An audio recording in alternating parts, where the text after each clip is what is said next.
Champions League winner Tammy Abraham potentially going to Tottenham, Kate. You've had Timo Werner. Now you're going for another Chelsea Champions League winner potentially in Tammy Abraham. Talk to us. I don't even know what to say, Terry. You know, I don't know what to say about it. I don't think this can be true. I know I've seen the links. I've read the links. I just don't see this happening. And if it does, I think the meltdown will be even more monumental than the Timo Werner meltdown.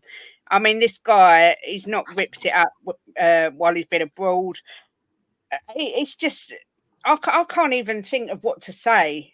I've just every season I think it's going to be different. This window is going to be different this year, and then we get linked to the likes of Tammy Abraham, and I just don't know. I talked about it in my chat the other day, and I had sort of 40-50% of the people in the chat saying that they'd be quite happy with him, and I'm like, this is probably why we're never actually going to do anything.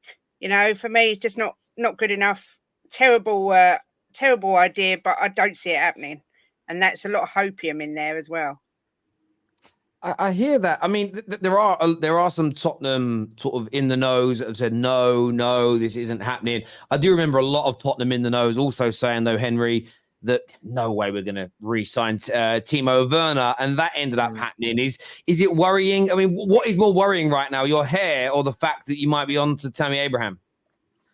Well, I think my hair's going to look great when I got my Gaza shirt on. But, yeah, I don't think it's going to happen. Paul O'Keefe, who's a very reliable in the know, has basically come out and said there's more chance of him signing for Spurs than Tammy Abraham.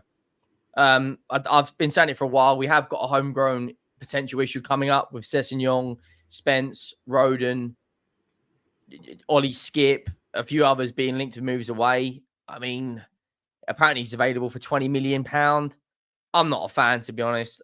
The only thing he could add that we don't have is we've actually got someone who can head the ball up front. Like Richarlison's he's a bit of a workhorse, but he's gone over to Italy. He had a good campaign when they won the Conference League. He was instrumental to that success. But since then, he had a big injury this season.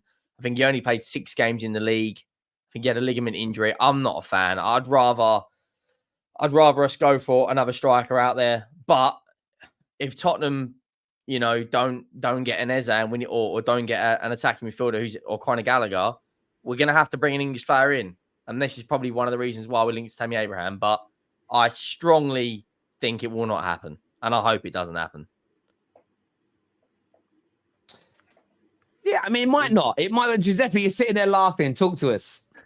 Do you know what the thing is? Like, Tammy Abraham, 20 million. I don't think it's the worst bit of business ever. If Tottenham were to go and sign an actual star striker and say they bought Ollie Watkins and then they said, you know what, let's add someone a bit different. Let's add Abraham as well. Then it's not too bad. But I actually see it happening. I see Tottenham actually signing him and him being their like main striker. They've gone from Harry Kane to Tammy Abraham.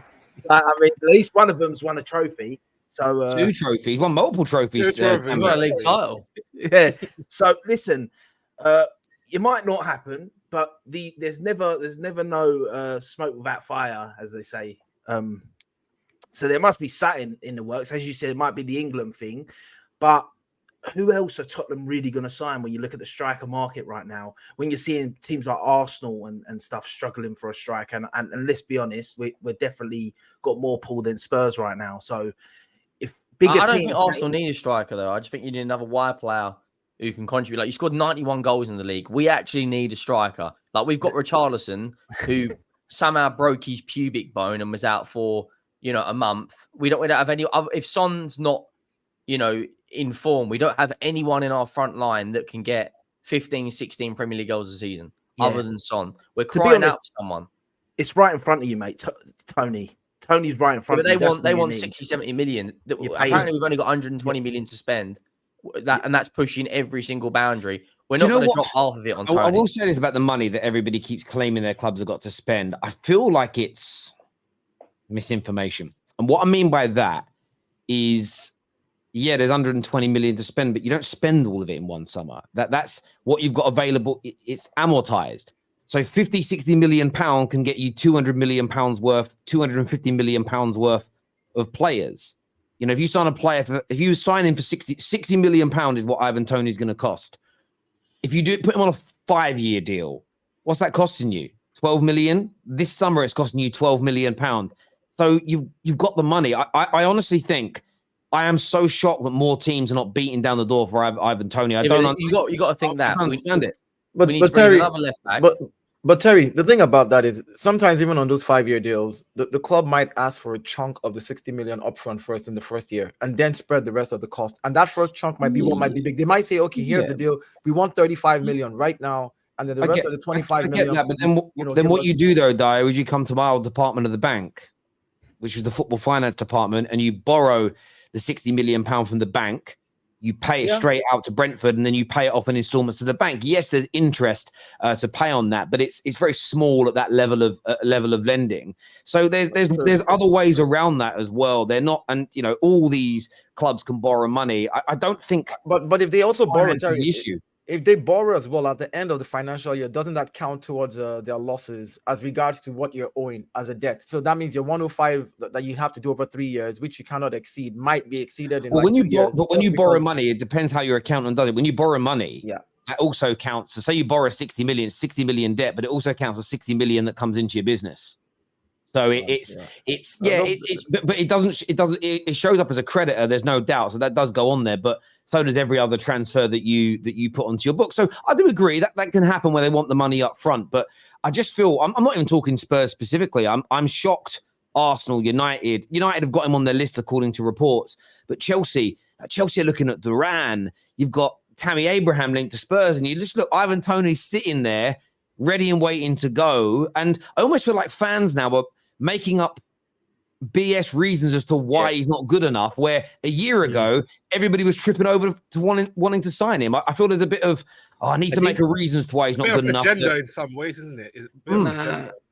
I think in fairness with him, he had like a very lengthy spell out of the game too, and I think at his age that can have a big impact, and it didn't necessarily come back and set the world alight at Brentford, I wouldn't say. So I think the whole betting scandal in his time out has just hindered his ability a little bit, and I think that plays into people's minds. If he hadn't have had the spell on the sidelines and didn't have the scandal, he would be at one of the big clubs now for a lot of money.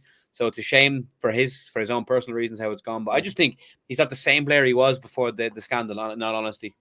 Yeah, I think as soon as he came back, you could tell there's just this was not the Ivan Toney that got banned. I think that's another thing. And he'll have a preseason now. Yeah, and that recency bias as well. Like people are looking at exactly what you're doing right now and saying, if I buy you now, you carry this form into next season, and I have to pay 60 million for you. What if you don't kick off until halfway through the season? There's all of these things to consider. Like if he was still on form like the way he was before he was banned, I guarantee you, even Brentford right now will still be holding on to their 80 million. Forget the ban; they will still be holding on to their 80 million because of his form. If he had come back and he had scored in every game he played from January up until the end of the season, I think what Alfie here holds some water. Maybe clubs are worried that you bring him in and then he is, at home sitting there sticking bets on. And I'm not casting any aspersions. I hope he isn't doing that for his own sake more than anybody else. But that would definitely be a risk. There's other players that have done much worse things, and when clubs come in to buy them, they've got to be, if Juve this summer, I'll say it bluntly, if they part with 50 million English pounds to buy Mason Greenwood, there will be a big part of that club hoping and praying that what he did or allegedly did, as I have to say for legal reasons, they'll be hoping there's no repeat performance, because that's a lot of money to invest into somebody that has a huge sort of question mark over their head. Now, I'm not comparing Ivan Toney's situation to the same as Greenwood's in terms of severity, but the risk principle for a football club will remain the same, because you may end up without that player if Toney was to get caught again, he might be looking at a 2, 3, 4, maybe even a lifetime ban. So I suppose that's an element that does need to be taken into consideration as well.